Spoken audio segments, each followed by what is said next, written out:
Chips, ఒక biscuit, okay, ఇంకా ఒక జెమ్స్, ఓకేనా? ఇంకేం కావాలి? ఇంకా జెమ్స్ వద్దు నాన్న, ఇంటికి వచ్చినాక తిందులో ఒక్కటి చాలు. స్కూల్లో తిను, సరేనా? ఫ్రెండ్స్ అడుగుతూ ఒక్కటి ఇవ్వు, సరేనా నాన్న? సరే, ఏడవద్దు మరి స్కూల్లో. బంగారు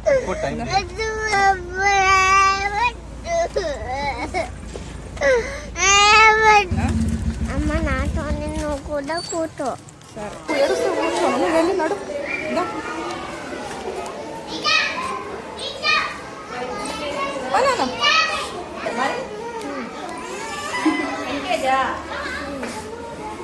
Sir, sir,